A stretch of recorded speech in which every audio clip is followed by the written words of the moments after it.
This is a demo to show you how to use GitHub and Eclipse together. In my organization that I invited you to join in GitHub, there is a repository called Transaction Log that we're going to use to practice merging code. If you log into GitHub and open up that organization, you should find this Transaction Log repository. If you select that transaction log, you can get the code for it. And just click on this clipboard icon and it copies it into the clipboard. Now we can take that repository and set it up in Eclipse.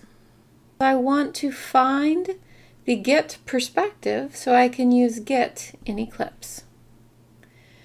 If I click on this little magnifying glass and type in Git, there's a lot of different options and they can work, but if you pick the perspective, then you have access to everything. Now that I'm in the Git perspective, I have an option to add an existing local Git repository. Well, the one that we're adding is from the web, and so this is stored on the cloud, so we're not adding a local one. Or we could clone a Git repository. That would take our cloud repository, clone it to make a local repository for us to use on our desktop. So that's the one we want. And the last one is if you want to create a brand new Git repository and you don't have one on the cloud. So we're going to pick the clone.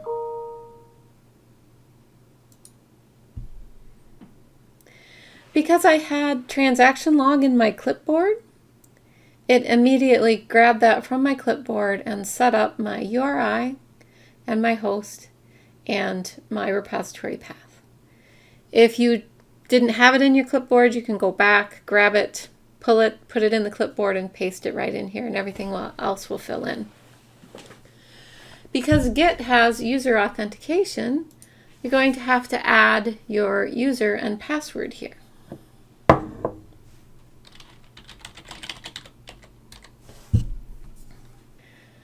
Now that GitHub is requiring two-factor identification, your straight password for GitHub will not work in the password field here. You're going to have to generate a personal token in order to add your access to the repository for Eclipse. To do that, we need to go back to GitHub, go into Settings, then go into Developer Settings, and let's create a personal access token. So I've selected personal access tokens, and I'm going to go ahead and generate a new personal access token. And let's see, I don't want mine to expire. Repository should be just fine. You can put a note what it's for.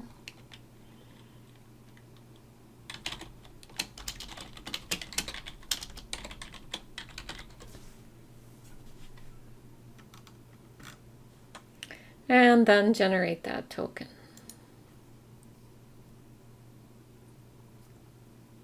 Now I need to copy that.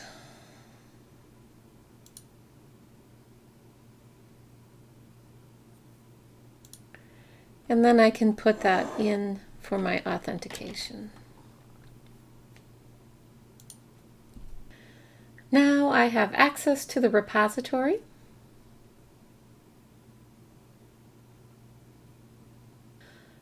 All the defaults are fine, except that I do want to go ahead and import that into my Eclipse projects so that it will show up over on the left in my projects.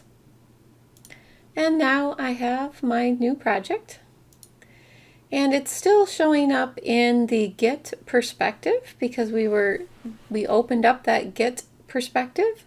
So we can just change that back to our Java perspective by clicking on this teeny tiny little icon here with the J. And now it should be back to how you're used to looking at your Java projects. You can open it up, check out my source files,